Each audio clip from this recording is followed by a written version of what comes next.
नमस्कार दोस्तों। इस वीडियो में हम लोग भोगे हुए दिन नामक पाठ का अध्ययन करने वाले हैं। लेखिका मेहरुन्निसा परवेज के संबंध में एक वीडियो मैं पहले ही बना चुका हूं, तो आज हम लोग सिर्फ पाठ के विषय में अध्ययन करेंगे। भोगे हुए दिन का बासी पहर अब भी बचा था। बदली से सूरज के ढके होने के कारण शाम का धोखा हो रहा था। देखिए कैसी ये शैली है कि भोगे हुए दिन का बासी पहर अब भी बचा था। पूरा दिन बीत रहा था, शाम होने वाली थी, बदली आसमान में छाई थी। सूरज के ढके होने के कारण शाम का धोखा हो रहा था। दृश्य का वर्णन हुआ। तांगा गली के मोड़ पर बने एक पुराने घर के सामने रुका। तांगा पर चढ़ कर के नैरेटर, ये कथावाचक आगे बढ़ रहे हैं। तो ये तांगा जो इनका था उस पर चढ़ के जा रहे थे। तो तांगा गली के मोड़ पर बने एक पुराने घर के सामने रुका। तांगे में बैठे बैठे ही मैंने शानदा साहब को पहचान लिया। शानदा साहब प्रमुख शायर थे उस क्षेत्र के। वहाँ ये नैरेटर हमारे जो हैं उनसे मिलने गए हैं, तो उनको अलग से ही देख कर के पहचान लिए कि वो श्रीमान शानदा साहब हैं। वह नीम के पेड़ के नीचे कुर्सी पर बैठे थे। मुझे देखते ही उनका बूढ़ा शरीर प्रसन्नता से खिल उठा। वह एकदम मेरी तरफ बढ़े और मुझसे लिपट गए। तो बरखुरदार इस बूढ़े की याद आ ही गई। उनका चेहरा प्रसन्नता से भरा था। वह एकदम पलटे और आवाज़ दी, अरे बेटा जावेद, आओ तो। दरवाजे पर टंगा पर्दा हिला और एक 10 साल का लड़का बाहर आया। देखो बेटा, यह सूटकेस मेरे कमरे में रख दो। तांगे वाले के जाते ही हम आगे बढ़े। सामने लकड़ियों का ढेर पड़ा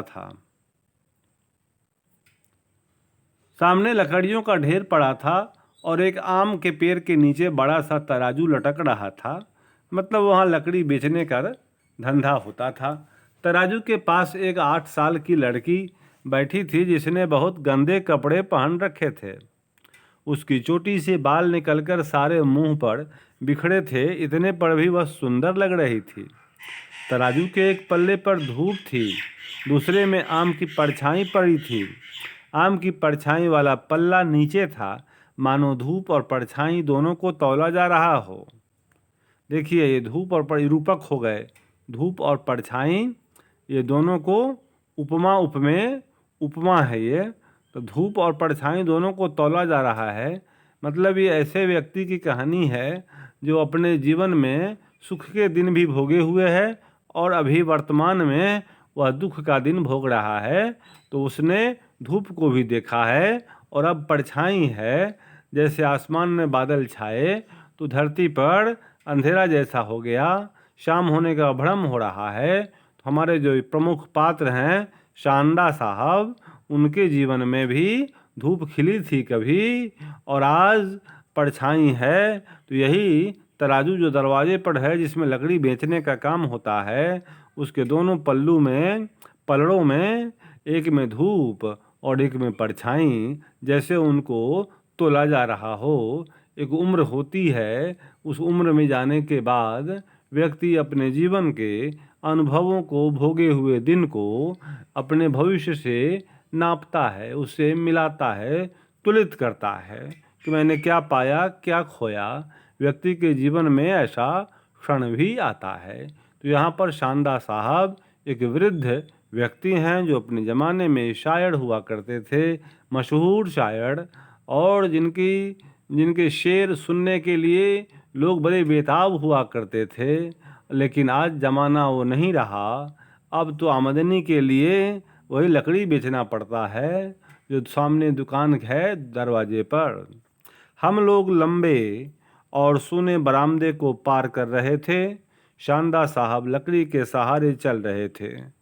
उनका शरीर बहुत भारी था। बुढ़ापे का बोझा उठाने में उनके कंधे असमर्थ थे। दालान का सीमेंट बहुत पुराना था और जगह जगह से उखड़ा हुआ था। पूरे मकान को एक अजीब तरह की उदासी ने घेर रखा था, वैसे ही जैसे अक्सर मुसलमानों के पुराने घरों में होती है। अब ये लेखिका का अपना निजी विचार है। मुसलमानों के पुराने घरों में ऐसे ही दृश्य होते हैं और हिंदुओं के घरों में ऐसे नहीं होते होंगे। ये सब व्यक्तिगत बातें हैं, इनको बहुत हाईलाइट करने की ज़रूरत नहीं है। ये उनको दिखाई पड़ रहा है मुसलमानों के घरों पुराने घरों में ऐसी होती है, तो हिंदुओं के पुराने घरों में भी तो ऐसी ही होती है कि उनको भी प्लास्टर उखड़ रहा होता है और परेशानी का आलम होता है। कमरे में जाते ही सामने के दरवाजे से आंगन का पूरा भाग सामने आ गया। कुएं के पास एक बूढ़ी औरत कपड़े धो रही थी। मुझे समझते देर नहीं लगी कि यह शानदार साहब की पत्नी है।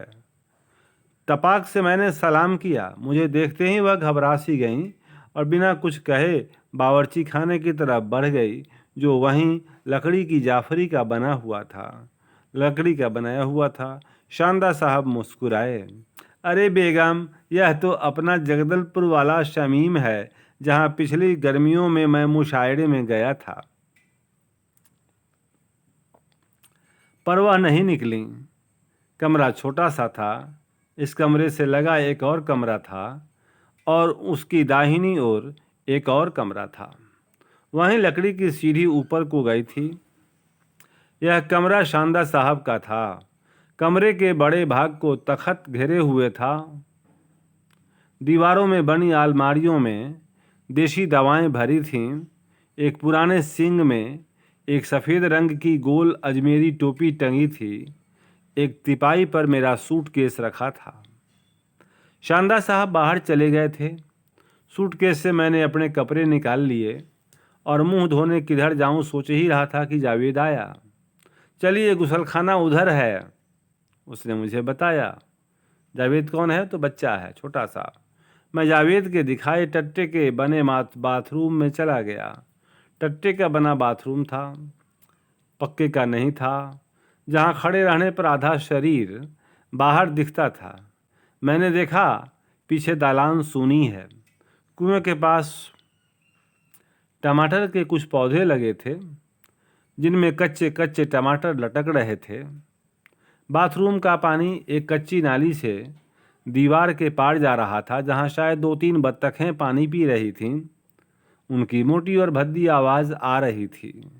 मैं वापस कमरे में आया तो एकदम सामने से शानदार साहब आते दिखे। उनके एक हाथ में 8 आने वाली गुलाब छाप चाय की पुड़िया थी। मुझे देखते हुए पाकर वह झेंपे, फिर जल्दी से अंदर हो गए। मतलब उन्हें अपनी आर्थिक स्थिति का एहसास था और कोई भी व्यक्ति अपने गेस्ट से, आगंतुक से, अतिथि से अपनी माली हालत दिखाना नहीं चाहता। आर्थिक स्थिति खराब हो तो व्यक्ति अपने रिश्तेदारों के सामने, अपने कुटुंबों के सामने शर्मिंदा होता रहता है।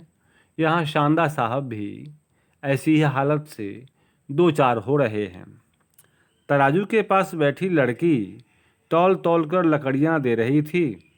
लकड़ियों के ढेर पर बढ़े चढ़े बकरी के छोटे छोटे बच्चे दौड़ रहे थे। मुझे घर के घुटे घुटे वातावरण से अजीब लग रहा था। घर का वातावरण घुटा घुटा था, मतलब आर्थिक तंगी थी। जहाँ आर्थिक तंगी होती है वहाँ उस घर के सभी सदस्य ये घुटन घुटन सा महसूस करते हैं। उनकी ज़िंदगी में खुलेपन का एहसास नहीं होता। शानदार साहब का परिवार ऐसा ही है। जावेद मेरे सामने से निकला और लड़की के पास गया। वह जावेद बच्चा उस लड़की के पास गया जो बैठी थी लकड़ी बेचने के लिए। सोफिया, 8 आने दे, नानी बोली है। क्यों? लड़की ने अपनी जेब को कसकर पकड़ लिया ताकि जावेद जोर ज़बरदस्ती से न ले जा सके। कमरून खाला के यहाँ से 2 अंडे लाने हैं, शाम की तरकारी के लिए, सब्जी के लिए, वेजिटेबल के लिए। ला जल्दी दे। लड़की ने जेब से 8 आने निकाल कर दे दिए। जावेद चला गया। मैं लड़की के पास आ गया। गली में काफ़ी चहल पहल थी। घर के सामने औरतें आदमी बैठे बीड़ी बना रहे थे। महाराष्ट्र में बीड़ी के काम से काफ़ी लोग घर बैठे कमा लेते हैं। यह एक ऐसा धंधा है कि अच्छे अच्छे घर की औरतें पैसों की तंगी से घर में बीड़ी बनाती हैं। महाराष्ट्र में यह धंधा जितना अधिक है उतना कहीं नहीं। बीड़ी के कटे हुए पत्तों का ढेर जहाँ तहाँ पड़ा था। शांदा साहब की एक ही विधवा लड़की है जो पति के मरने के बाद उन्हीं के पास अपने दोनों बच्चों के साथ रहती है। उनकी लड़की प्राइमरी उर्दू स्कूल में टीचर है। उसी लड़की के ये दोनों बच्चे हैं। कौन? जावेद और सोफिया।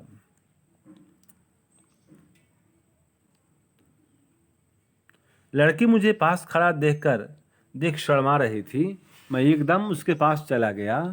वह मुंह में फ्रॉक दबाए हंसने लगी। क्या नाम है? सोफिया। बड़ा प्यारा नाम है। कितनी बिक्री हुई? सोफिया झेप कर नीचे देखने लगी। पढ़ती नहीं हो? अम्मा घर में पढ़ा देती हैं। और जावेद? वह जाता है, तीसरी में पढ़ता है। तभी सामने से दो बच्चे लकड़ी लेने आए। सोफिया बड़े ही सादे हाथों से तराजू पर लकड़ियां चढ़ा रही थी। मुझे आश्चर्य हो रहा था। 7 साल की लड़की को भी समय ने कितना निपुण बना दिया था। वाकई वक्त सबसे बलवान होता है और वक्त जो शिक्षा देता है वह कहीं किसी यूनिवर्सिटी में, किसी स्कूल में, कॉलेज में नहीं मिलता। सो ये बात है। मैंने शांदा साहब के घर के इस वातावरण के बारे में सोचा न था। हम लोगों ने पिछली गर्मियों में मुशायरा रखा था। शांदा साहब को उसी मुशायरे में अध्यक्ष की हैसियत से बुलाया था। शांदा साहब के बहुत बुजुर्ग होने से दूसरों के साथ तकलीफ ना हो सोच मैंने उन्हें अपने घर पर ठहराया था। तभी से मैं उनके बहुत पास आ गया। शांदा साहब हिंदुस्तान के सबसे पुराने शायरों में से हैं। इकबाल और उनका बहुत दिनों का साथ रहा है। मैंने तो सोचा भी न था कि जिसके नाम से लोग जमा हो जाते हैं, जो उस्ताद माना जाता है, उसके घर का वातावरण इतना करुणाजनक होगा। अंदर कमरे से जावेद मुझे बुलाने आया। अंदर शांदा साहब आराम कुर्सी पर बैठे थे। बैठो शमीम। सामने के दरवाजे से जावेद चाय और नाश्ते की प्लेट उठाकर लाया। नाश्ते को एक नज़र देखते हुए शांदा साहब बोले, जावेद नानी से कहो वो कश्मीर वाले अखरोट भेजें। जावेद अंदर गया। अंदर शायद पहले ही सुनकर अखरोट निकाल लिए गए थे, क्योंकि जावेद उसी पल अखरोट से भरी प्लेट लिए लौट आया। लो शमीम, यह अखरोट खाओ। मेरा एक शागिर्द है जम्मू में, बेचारा वही भेजता रहता है, वरना मेरी तो इन सब चीज़ों के खरीदने की हैसियत ही नहीं है। इन दिनों आप कहीं मुशायरे में नहीं गए? मैंने अखरोट उठाते हुए पूछा। नहीं, कहीं से तो बुलावा नहीं आया है। फिर शमीम, बूढ़ा ज़्यादा हो गया हूँ, लोग बुलाते नहीं। शमीम बेटा, आजकल तो गले वालों की ज़्यादा पूछ है। जो अच्छा गाकर पढ़ लेता है उसी की पूछ है। ये आज भी है। कहानी का या कविता का या गीत का थीम समझने की फुर्सत किसे है? लय, धुन, ताल, इससे लोग ज़्यादा प्रभावित होते हैं। तो शांदा साहब भी अपनी शायरी की जो ज़िंदगी है उसमें इन परिस्थितियों से दो चार हो रहे हैं। फिर खर्च तो बड़ी मुश्किल से चलता होगा। हाँ, लड़की कमाती है। लकड़ी की टाल बनवा लिया हूँ। फिर इसी साल से गवर्नमेंट 100 रुपया वजीफ़ा देने लगी है। गवर्नमेंट मतलब सरकार। वजीफ़ा मिलने लगा। मुझे मालूम था, इसके लिए शांदा साहब दिल्ली जाते रहते थे। हाँ, बड़ी मुश्किल से मिल रहा है। एक बार कश्मीर के मिनिस्टर मुझसे मिलने घर पर आए थे। मेरी हालत देखकर उन्होंने कोशिश की तो इस साल से मिल रहा है। बेटा, हम लोगों पर खर्च करना गवर्नमेंट फिजूल समझती है, बस खुदा किसी तरह से पूरा कर रहा है। शांदा साहब फिर बोले, अरे बेटा, यूनानी दवा मैं बहुत पहले से देता था। सब पुराने लोग जानते हैं तो इलाज करवाने आते हैं, पर वह भी बहुत कम। मशीनों के ज़माने में जड़ी बूटी को कौन पूछता है? ये मॉडर्नाइजेशन, ये इंडस्ट्रियलाइजेशन, ये मशीनीकरण, ये जो सीधी सरल प्रतिभा है देहात में, गाँव में, जो सरल ज्ञान है, वो तो इस बाजारू ज्ञान में बाजार में वो कहीं पिस गया, कहीं दब गया, कहीं भटक गया, कहीं गुम हो गया। आज तो बस विज्ञापन का ज़माना है। वही जो मैं पढ़ा रहा हूँ तो इतने सारे व्यू मिलते हैं, और यही कोई अगर नाच गान करके बजाने वाला पढ़ाने वाला व्यक्ति मिले तो उसको लाखों व्यू मिल जाते हैं। आप लोग भी देख ही रहे हैं। तो सच्चाई यह भी है कि तर्क भड़क की तरफ हमारा ध्यान ज़्यादा जा रहा है। हमारे अंदर वस्तु को उसकी गुणवत्ता के आधार पर आंकने की क्षमता घटती जा रही है। तो शानदार साहब का जीवन भी इसका अपवाद नहीं है। वो भी इन्हीं परिस्थितियों से गुजर रहे हैं। दोपहर को शानदार साहब की लड़की फातिमा स्कूल से लौट आई, सूखा सूखा मास्टरनियों का सा चेहरा। उसके हाथ में लाल गुलाब के 3 फूल थे, जिन्हें उसने आते ही गुलदान में लगा दिया। जावेद स्कूल चला गया था।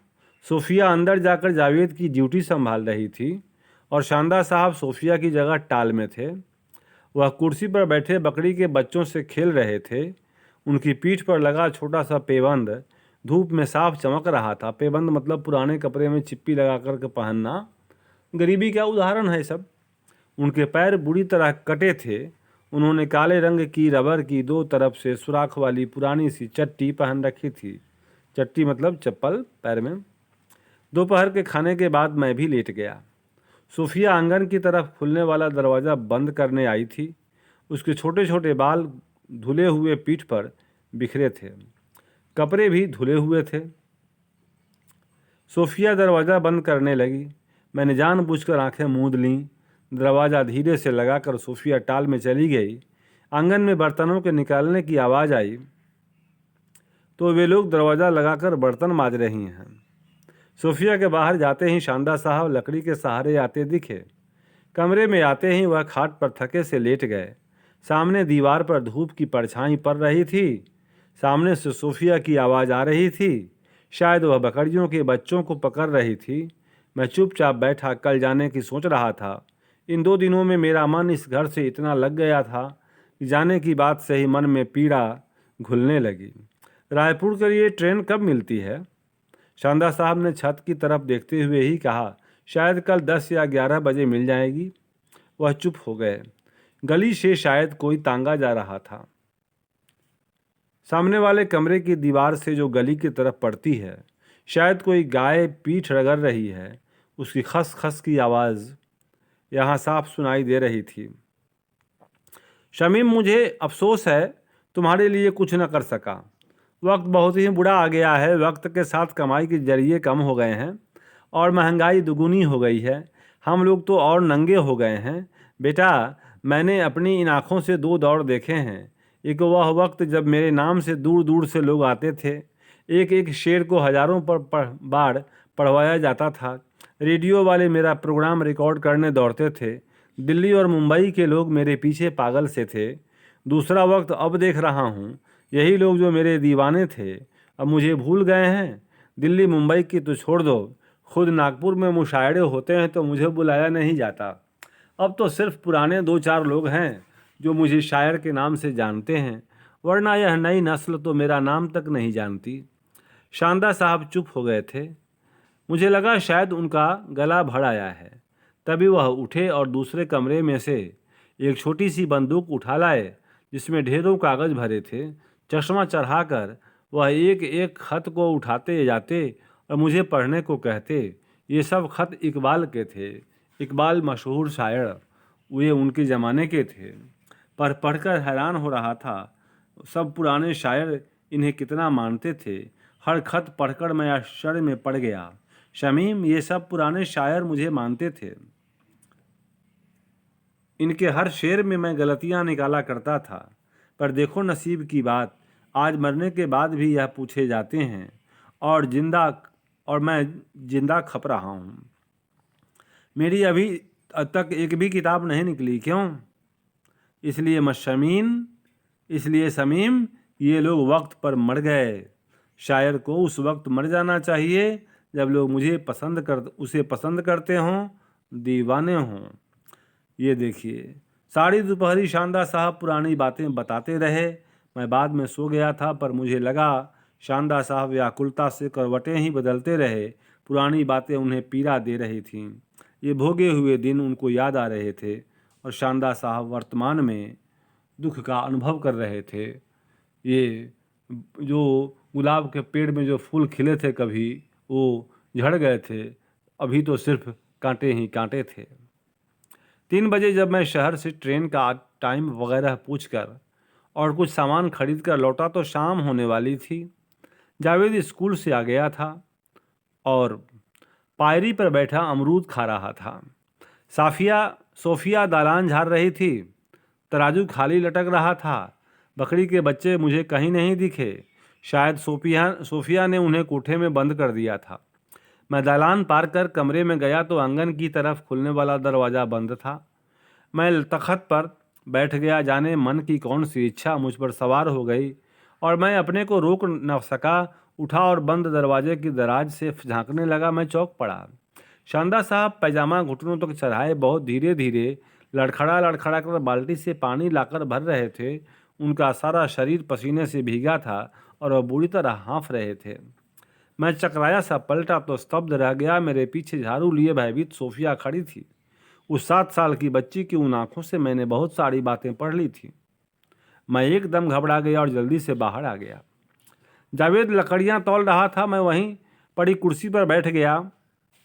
तभी बाहर से दरवाजे से उसकी माँ आई और जावेद को पुकार कर छाता और पर्स देकर उल्टे पांव वापस चली गई। मैंने प्रश्न सूचक दृष्टि से जावेद की ओर देखा। मामू जान, अम्मा स्कूल से रोज ऐसे ही लौटकर बिना घर में घुसे ट्यूशन पढ़ाने चली जाती हैं। अब वह रात को 9 बजे लौटेंगी तब खाना खाएंगी। अम्मा को लेने रोज मैं यहाँ से जाता हूँ। मुझे अजीब लग रहा था। मन में प्रसन्नता भी हो रही थी कि इस घर का हर एक प्राणी एक एक क्षण को जीना चाहता है, जानता है। जावेद अंदर चला गया। लौटा तो गेहूं का पीपा उठाए आया। वह गेहूं पिसाने चक्की पर जा रहा था। मेरे जाने के समय जावेद विदाई देने रुका रहा, पर जब स्कूल को देर होने लगी तो मुझसे हाथ मिलाकर चला गया। सोफिया बाल बिखराए हुए तराजू के पास बैठी बकरी के बच्चे को निहार रही थी। शानदार साहब विदा देते समय दुखी से लगे, शायद अपनी हालत पर या मेरे जाने पर। तांगा जब आगे बढ़ने लगा तो मुझे तराजू और उसके पास बैठी सोफिया दिख रही थी। मैं सोच रहा था, अगर आज इकबाल होते तो क्या होता। इकबाल कितने मशहूर हुए और उनके ये दोस्त, उनके परिचित, ये उनके बराबरी के ये शायर आज किस हाल में हैं। तो ये दर्द भरी कहानी है, एक शायर की ज़िंदगी है, शानदार साहब की। वे अपने भोगे हुए दिन जो उनके अच्छे बीते थे, आज वर्तमान से तुलित करने पर उन्हें दुखी कर रहे हैं। यही इस पाठ का ध्येय है, इस पाठ का थीम है। तो प्रश्नोत्तर के लिए वीडियो बाद में आएगा। आपने इसको देखा, इसके लिए आपको धन्यवाद। आपका दिन